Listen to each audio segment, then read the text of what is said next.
ERMN tech digital platform for technical knowledge में आपका स्वागत है। आज मैं लेकर आया हूं आपके लिए एक बहुत ही इंपॉर्टेंट वीडियो। ये वीडियो बहुत ही इंपॉर्टेंट इसलिए भी है क्योंकि इस वीडियो में हम बात करने वाले हैं improvement of power factor. Power factor को हम कैसे इंप्रूव करेंगे। पिछली वीडियो में हमने बात किया था कि पावर फैक्टर क्या होता है, पावर फैक्टर कितने तरीके का होता है और पावर फैक्टर हम क्यों इंप्रूव करते हैं। तो वो वीडियो को आप जरूर देखिएगा, लिंक आपको डिस्क्रिप्शन में मिल जाएगा। तो उस वीडियो को भी आप मिस मत कीजिएगा, उस वीडियो को भी पूरा देखिएगा ताकि आपका पावर फैक्टर से कोई भी कंफ्यूजन नहीं रहेगा और आप किसी भी इंटरव्यू में जाएंगे तो पावर फैक्टर से रिलेटेड इंटरव्यूअर को आसानी से आप हर कुछ बता पाएंगे। तो इस वीडियो में हम बात करेंगे कि हम पावर फैक्टर को कैसे इंप्रूव करते हैं, हम पावर फैक्टर को कैसे करेक्ट करते हैं। अगर हमारा पावर फैक्टर खराब है, 0.6 है, 0.7 है, तो हम कैसे 0.8, 0.9 ले जाएंगे अपने पावर फैक्टर को ताकि हमारा पूरा इलेक्ट्रिकल सिस्टम स्मूथली चले। तो हम कैसे इंप्रूव करेंगे। क्या आपको पता है कि हम कौन सा कैपेसिटर बैंक लगाएंगे, कौन से रेटिंग का कैपेसिटर बैंक लगाएंगे। बहुत सारे रेटिंग का कैपेसिटर बैंक होता है, तो कौन से रेटिंग का लगाएंगे जिससे हमारा पावर फैक्टर धीरे धीरे इंप्रूव करता हुआ चला जाएगा। अगर आप बहुत ज्यादा कैपेसिटर बैंक भी लगा देते हैं तो भी आपका खराब हो जाएगा। तो इसका कैलकुलेशन है कि आप कैसे कौन सा कैपेसिटर बैंक लगाएंगे जिससे आपका पावर फैक्टर अगर 0.7 है तो 0.8, 0.9 तक आप कर सकते हैं। कैसे करेंगे।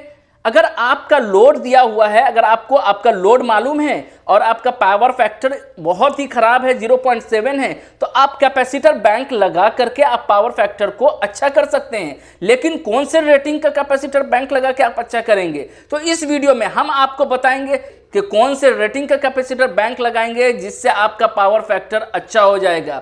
अगर आपका लोड दिया हुआ है तो उस लोड से हम कैलकुलेशन करके बिल्कुल आसानी से आपको इस वीडियो में समझाएंगे कि आप कैसे कैलकुलेट करके कैपेसिटर बैंक का रेटिंग फाइंड कर सकते हैं। क्योंकि आप किसी भी इंटरव्यू में जाएंगे तो इंटरव्यूअर आपसे जरूर पूछेगा क्या तुम पावर फैक्टर साइजिंग कैलकुलेशन जानते हो। अगर आप पावर फैक्टर कैपेसिटर बैंक का साइजिंग कैलकुलेशन नहीं जानते हैं तो आपको बहुत दिक्कत होगी। क्योंकि अगर आप किसी भी इंटरव्यू में जाते हैं तो इंटरव्यूअर आपसे यह क्वेश्चन जरूर करेगा कि पावर फैक्टर कैलकुलेशन क्या होता है, कैसे कैपेसिटर बैंक का साइज निकालते हैं।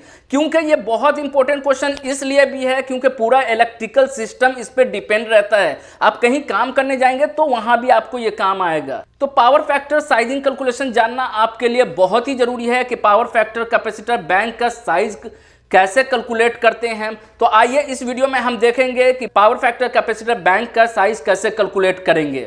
अगर आप मेरे चैनल पर नए हैं और मेरा चैनल आपने अभी तक सब्सक्राइब नहीं किया है तो सबसे पहले जल्दी से मेरे चैनल को सब्सक्राइब कर दीजिए, शेयर कीजिए, लाइक कीजिए ताकि इससे मुझे मोटिवेशन मिलेगा और मैं आपके लिए इस तरीके का वीडियो लेकर आता रहूंगा। मुझे उम्मीद है कि ये वीडियो देखने के बाद आपको दूसरी वीडियो देखने की ज़रूरत नहीं पड़ेगी क्योंकि इस वीडियो में मैंने बहुत ही अच्छे से बताया है आपको कि कैपेसिटर बैंक साइजिंग कैलकुलेशन कैसे करते हैं, कैपेसिटर बैंक कौन से रेटिंग का आपको साइट पे लगाना है वो आप कैसे फाइंड करते हैं। तो इस वीडियो को देखने के बाद मुझे उम्मीद है कि आपको दूसरी वीडियो देखने की ज़रूरत नहीं पड़ेगी।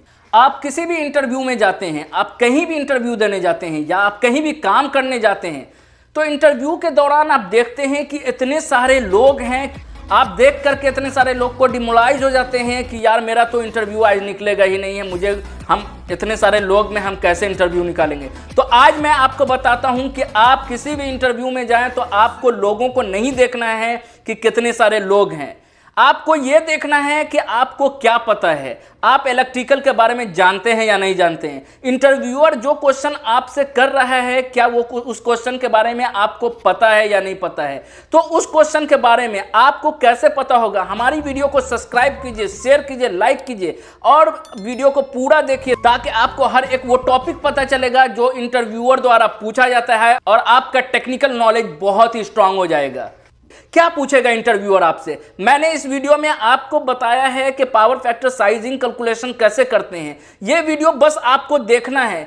कोई इंटरव्यूअर आपसे अगर कैपेसिटर बैंक साइजिंग कैलकुलेशन के बारे में कोई भी क्वेश्चन करेगा तो आप आसानी से उसका आंसर दे पाएंगे। तो फिर आपको डरने की कोई भी ज़रूरत नहीं है। हमारी वीडियो को देखिए और आप इंटरव्यू में या कहीं भी जाके काम करेंगे तो आपको बहुत ही आसानी हो जाएगी। आप किसी भी इंटरव्यू में जाएंगे तो अपने आप आपका कॉन्फिडेंस लेवल हाई रहेगा क्योंकि आपको पता रहेगा कि इंटरव्यूअर हमसे क्या पूछने वाला है। या पावर के बारे में पूछने वाला है, या पावर फैक्टर के बारे में पूछने वाला है, या फिर कैसे पावर फैक्टर को इंप्रूव करते हैं उसके बारे में पूछने वाला है, या फिर कैपेसिटर बैंक साइजिंग कैलकुलेशन पूछने वाला है, कुछ भी पूछने वाला है, आपका कॉन्फिडेंस लेवल बिल्कुल हाई रहेगा अगर आप मेरी वीडियो को देखते हैं तो आपसे रिक्वेस्ट है कि अगर आप मेरे चैनल पे नए हैं तो सबसे पहले चैनल को सब्सक्राइब कीजिए, शेयर कीजिए और लाइक कीजिए, ताकि उससे मुझे मोटिवेशन मिलेगा और मैं आपके लिए इस तरीके का वीडियो लेकर आता रहूंगा। नेक्स्ट वीडियो में हम आपको बताएंगे कि बहुत से रेटिंग का कैपेसिटर बैंक होता है, बट आपको स्टैंडर्ड कैपेसिटर बैंक रेटिंग जानना भी बहुत जरूरी है,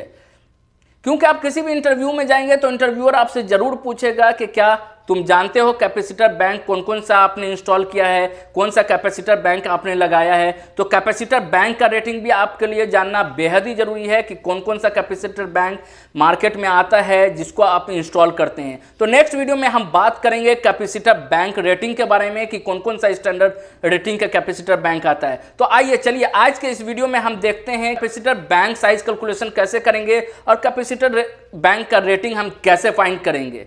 तो आइए देखते हैं ये वीडियो। तो अब हम बात करेंगे improvement of power factor. Power factor को हम किस तरीके से इंप्रूव करते हैं, क्या लगाते हैं जिससे पावर फैक्टर इंप्रूव होता है, या फिर हम कह सकते हैं calculation of capacitor bank sizing. Capacitor bank का साइजिंग हम कैसे निकालते हैं, कैसे कैलकुलेट करते हैं। इसके लिए एक फॉर्मूला है QC is equal to P into 10 phi natural minus 10 phi targeted. यहाँ पे 10 पाई नेचुरल जो है वो एक्चुअल पावर फैक्टर है और 10 पाई टारगेटेड जो है वो जिस पावर फैक्टर पे हम ले जाना चाहते हैं वो पावर फैक्टर है। तो ये फॉर्मूला आप याद रखिए, ये बहुत ही इंपॉर्टेंट फॉर्मूला है। यहाँ पे हम देखेंगे कि QC क्या है। QC जो है वो nominal reactive power of the capacitor bank है। मतलब QC जो है वो रिएक्टिव पावर है कैपेसिटर बैंक का। अब देखेंगे P क्या है। P है active power of the load, मतलब जो एक्टिव पावर है हमारा, जो लोड है हमारा, वो है P। अब हम देखेंगे 10 पाई नेचुरल क्या है। 10 पाई नेचुरल है power factor without compensation. 10 phi targeted क्या है। 10 पाई टारगेटेड है पावर फैक्टर विथ कंपनसेशन। तो ये फॉर्मूला से आपको समझ में आ गया होगा कि ये बहुत ही इंपॉर्टेंट फॉर्मूला है और यहाँ पे क्या क्या QC क्या है, P क्या है, T फाई नेचुरल क्या है और T फाई टारगेटेड क्या है। अब हम देखेंगे, सबसे पहले समझेंगे MDL जो कि मेन लोड है, जिसको हम किलोवाट में डिनोट करते हैं, वो 478.95 किलोवाट हम एज्यूम कर लेते हैं। उसके बाद 10 पाई 1 जो है 0.75 है जो हमारा पहले का है। अब 10 पाई 2 जो है वो 0.90 जो हमारा टारगेटेड है।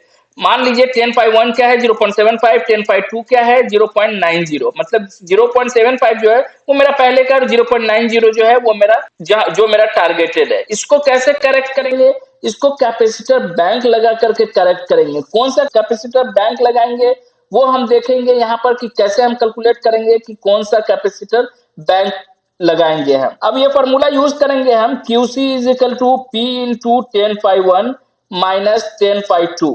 ये बहुत ही इंपॉर्टेंट फार्मूला है, इसको बस आपको याद रखना है। इसी फार्मूला से हम कैलकुलेट करेंगे कि कैपेसिटर बैंक का साइज क्या होना चाहिए, मतलब 0.90 हमको अचीव करना है। तो QC इक्वल टू P जो है वो क्या है, लोड है, और 10 पाई 1 लिख सकते हैं हम कॉस इनवर्स 0.75 जो मेरा एक्चुअल है, और 10 पाई 2 क्या है, कॉस इनवर्स 0.90। केस 1 अब हम देखेंगे। केस 1 में हम देखेंगे सबसे पहले कि let cos inverse 0.75 is equal to x मान लेंगे, मतलब cos इनवर्स 0.75 x मान लेंगे उसको। तो cos x is equal to 0.75 हो जाएगा। अब यहाँ से एक फॉर्मूला होता है, आपको पता होगा, sin square x plus cos square x is equal to 1 होता है। ये बहुत ही सिंपल फॉर्मूला है जो कि आपको पता होगा। अब यहाँ से हम देखेंगे sin x is equal to under root 1 minus cos square x। ये तो आपको पता होगा sin x का वैल्यू निकालने के लिए यहाँ पे 1 माइनस cos स्क्वायर x का वैल्यू पुट करेंगे। cos x का वैल्यू 0.75, यहाँ से हम sin x का वैल्यू निकाल लेंगे। sin x का वैल्यू हो जाएगा 0.66 कैलकुलेट करके, तो sin x का वैल्यू निकल गया। यहाँ पे एक फॉर्मूला होता है sin x by cos x is equal to tan x। ये तो आपको पता होगा, ये बहुत ही सिंपल है। sin x by cos x is equal to tan x। यहाँ से tan x जो है, यहाँ से tan x का वैल्यू निकालेंगे जो कि sin x का दिया हुआ है और cos x का वैल्यू दिया हुआ है। तो tan x is equal to 0.88 हो जाएगा, x is equal to tan inverse 0.88 हो जाएगा। अब केस 2 में देखेंगे। केस 2 में हम सेम वैसे ही करेंगे जैसा कि हमने केस 1 में किया है। Let cos inverse 0.90 is equal to x मान लेंगे। अब cos x बराबर क्या होगा 0.90 sine square x plus cos square x is equal to 1 होता है। ये तो सिंपल फॉर्मूला है, ये तो बिल्कुल भी आपको याद होगा और पता भी होगा आपको। तो यहां से sine x is equal to under root 1 minus cos square x करेंगे। उसके बाद sine x is equal to क्या करेंगे, उसका वैल्यू पुट करेंगे under root 1 minus cos x का वैल्यू पुट करेंगे। तो कॉस एक्स का वैल्यू कितना है, कितना हमने एज्यूम किया है 0.90, यहाँ पे पुट करेंगे। उसके बाद साइन एक्स बराबर क्या फाइंड हो जाएगा 0.43। ये साइन एक्स का वैल्यू मेरा निकल गया यहाँ पे। उसके बाद एक फॉर्मूला होता है tan x is equal to sine x by cos x, ये भी आपको पता ही होगा, ये फॉर्मूला आपको पता होगा। उसके बाद tan x is equal to sine x और cos x का वैल्यू पुट करेंगे, जो कि साइन एक्स का वैल्यू 0.43 और cos x का वैल्यू 0.90 है। तो tan x कितना निकल जाएगा, tan x का वैल्यू मेरा निकल जाएगा 0.48। अब यहाँ पे x इज इक्वल टू क्या हो जाएगा tan इनवर्स 0.48। तो ये x का वैल्यू मेरा निकल गया। अब हम क्या करेंगे, इक्वेशन में पुट करेंगे। नाउ इन इक्वेशन मेरा क्या था, क्या फॉर्मूला है, वो फॉर्मूला में हमको इसको पुट करना है। QC is equal to P into 10x1 minus 10x2, ये हमारा फॉर्मूला है। QC is equal to P into 10x1 minus 10x2, ये आपको याद रखना है, इसी फॉर्मूला से हम निकाल रहे हैं।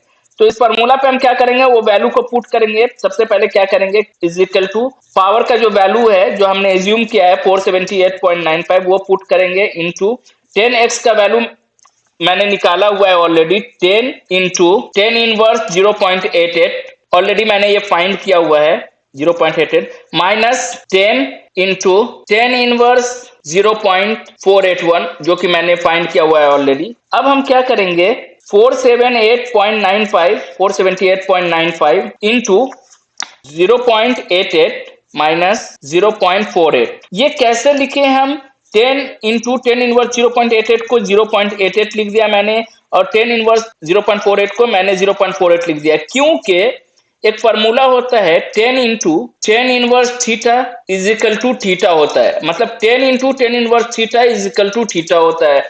ये फॉर्मूला से हमने इस इक्वेशन को इस तरीके से लिखा है। और उस पर तो यहाँ पे हम सिंपली कैलकुलेट करेंगे 478.95 इंटू 0.88 माइनस 0.48 में से माइनस करेंगे तो ये 0.48 आ जाएगा। तो ये मेरा वैल्यू क्या आ गया 191.43 kVAR, ये मेरा वैल्यू फाइंड हो चुका है कैपेसिटर बैंक का 191.43 kVAR। तो बहुत ही सिंपल से हमने कैलकुलेशन किया है, केस 1 लिया है, केस 2 लिया है एक फॉर्मूले के ऊपर, और kVAR का मैंने वैल्यू निकाल लिया 191। क्या आपको पता है कि ये 191.43 kVAR का कैपेसिटर बैंक आता है? नहीं, ये 191.43 kVAR का कैपेसिटर बैंक नहीं आता है। तो कौन से रेटिंग का आता है कैपेसिटर बैंक? 200 kVAR का आता है। तो 200 kVAR का कैपेसिटर बैंक आता है। तो यहाँ पे हम 191.43 नहीं लेंगे, हम उसको उससे थोड़ा सा वैल्यू ज्यादा करके लेना है। तो यहाँ पे QC is equal to 200 kVAR हम ले लेंगे। तो ये मेरा क्या निकल गया कैपेसिटर बैंक का रेटिंग 200 kVAR।